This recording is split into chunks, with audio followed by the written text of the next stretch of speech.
জনস্বাস্থ্য সুরক্ষার জন্য তামাক নিয়ন্ত্রণ ও প্রকাশ্যে তামাক ব্যবহারের উপর কঠোর আইন প্রণয়নের পরিকল্পনা জানিয়েছেন তথ্য ও সম্প্রচার মন্ত্রী জহিরুদ্দিন স্বপন। আজ রাজধানীর বাংলাদেশ শিল্পকলা একাডেমিতে এক গোলটেবিল আলোচনায় প্রধান অতিথির বক্তব্যে মন্ত্রী এ ঘোষণা দেন। এ সময় মন্ত্রী বলেন, সমাজে তামাকের ক্ষতিকর প্রভাব সম্পর্কে এখন শক্তিশালী ঐকমত্য তৈরি হয়েছে।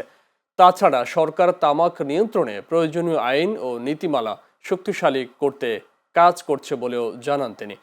অনুষ্ঠানে নাদিরা কিরণের সঞ্চালনায় বিশেষ অতিথি হিসেবে উপস্থিত ছিলেন দৈনিক যুগান্তর পত্রিকার সম্পাদক আব্দুল হাই শিকদার, চর্চার সম্পাদক সোহরাব হাসান, বাংলাদেশ ক্যান্সার সোসাইটির সভাপতি অধ্যাপক ডাক্তার গোলাম মহিউদ্দিন ফারুক, বিসিআইসির সাবেক চেয়ারম্যান মুস্তাফিজুর রহমান ও চ্যানেল 24-এর নির্বাহী পরিচালক জহিরুল আলম।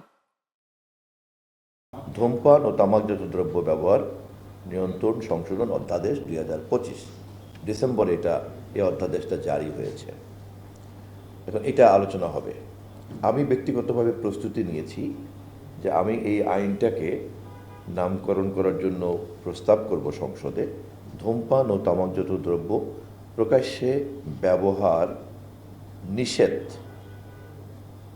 নিয়ন্ত্রণের বদলে প্রকাশ্যে ব্যবহারে নিষেধ আমি এভাবে প্রস্তাব করব। আমি জানি না আমার প্রস্তাব বা আমার চিন্তা কতটুকু গ্রহণীয় হবে।